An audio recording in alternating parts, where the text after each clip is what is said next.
Malaysian 370, climb flight level 350. Flight level 350, Malaysian 370. Malaysian 370, maintaining level 350. Malaysian 370. Malaysian, it's 370, maintaining level 350. Malaysian 370. Malaysian 370, contact Ho Chi Minh 120.9. Good night. Good night, Malaysian 370.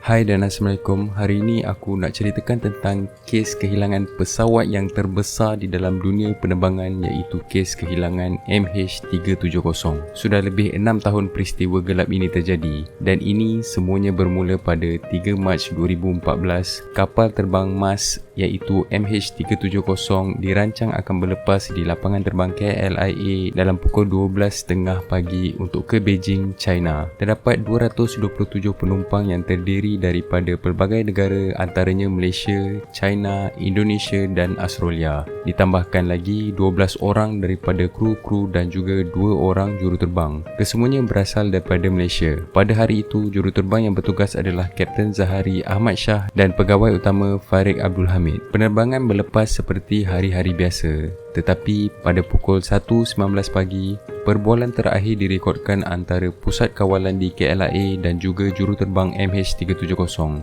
sebelum ditukarkan kepada pusat kawalan Ho Chi Minh, Vietnam. Hanya beberapa saat selepas pesawat MH370 melepasi tempat pertukaran pusat kawalan tersebut, MH370 didapati hilang daripada radar. Disebabkan itu, hanya radar yang digunakan oleh tentera boleh mengesan pergerakan pesawat tersebut dan kelihatan MH370 berpusing sedikit ke kanan dan kemudian membuat pusingan ke kiri menuju ke arah Pulau Pinang. Pada 1.52 pagi, pesawat MH370 melepasi Pulau Pinang dengan paras yang agak rendah bagi pesawat sebesar itu. Kemudian pesawat itu berpusing sedikit ke kanan di Selat Melaka dan pada 2.22 pagi, signal terakhir yang dapat dibaca daripada radar tentera Malaysia untuk pesawat tersebut. Hanya selepas 10 hari daripada hari kejadian, satelit telah merakam signal yang menunjukkan pesawat MH370 bergerak selama hampir 6 jam selepas signal terakhir yang dilaporkan tadi.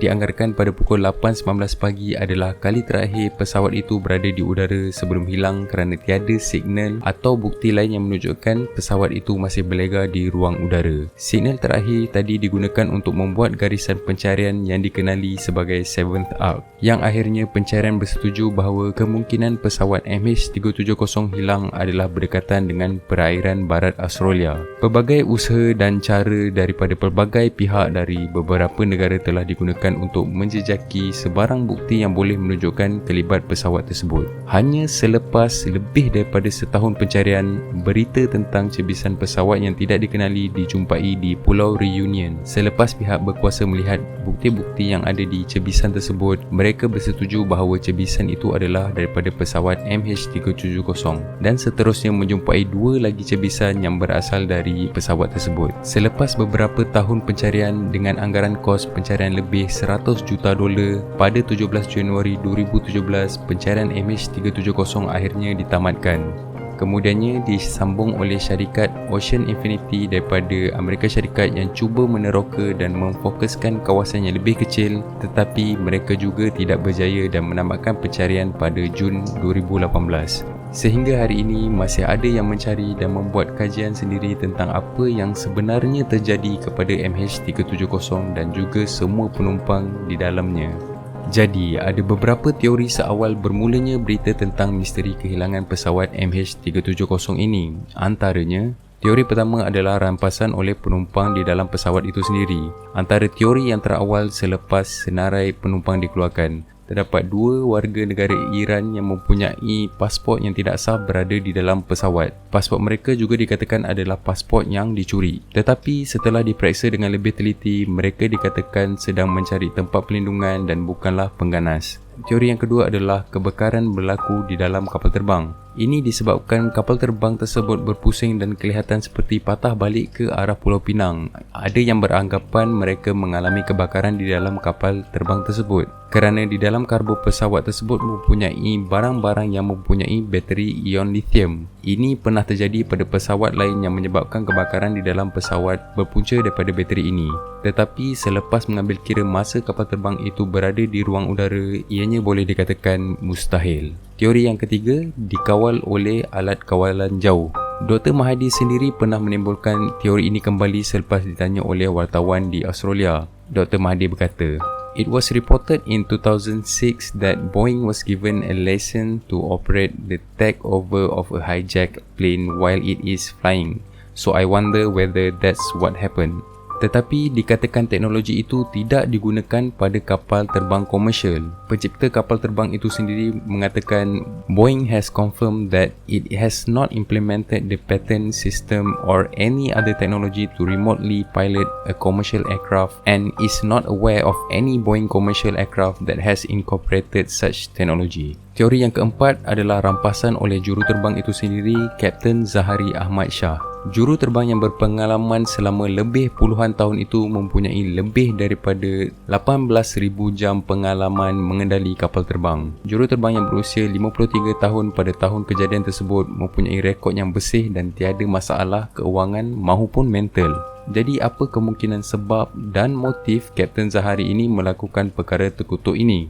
Ada beberapa tekaan daripada pelbagai pihak, antaranya adalah dia telah merancang lebih awal corak perjalanan yang akan ditempuhi melalui flight simulator yang dimilikinya di rumah. Ini kerana disahkan bahawa flight simulator tersebut mempunyai rekod perjalanan yang lebih kurang sama dengan perjalanan yang dilalui oleh MH370. Motif yang kedua adalah bapa kepada dua orang anak ini juga dikatakan aktif dalam politik, menyokong pihak pembangkang pada ketika itu. Dia dikatakan kemungkinan amat kecewa selepas mendapat berita melibatkan ketua pembangkang yang akan dimasukkan ke dalam penjara. Dan ketiga, ada juga yang mengatakan kerana dia mempunyai perkahwinan yang goyah, dan ada juga sampai mengatakan yang dia cuba untuk memulakan hidup baru dengan wanita simpanannya dengan terjun daripada pesawat tersebut menggunakan payung terjun. Walaupun pelbagai spekulasi daripada orang ramai tentang motif Kapten Zahari ini, tiada bukti kukuh yang dapat meletakkan dia sebagai punca kes ini berlaku.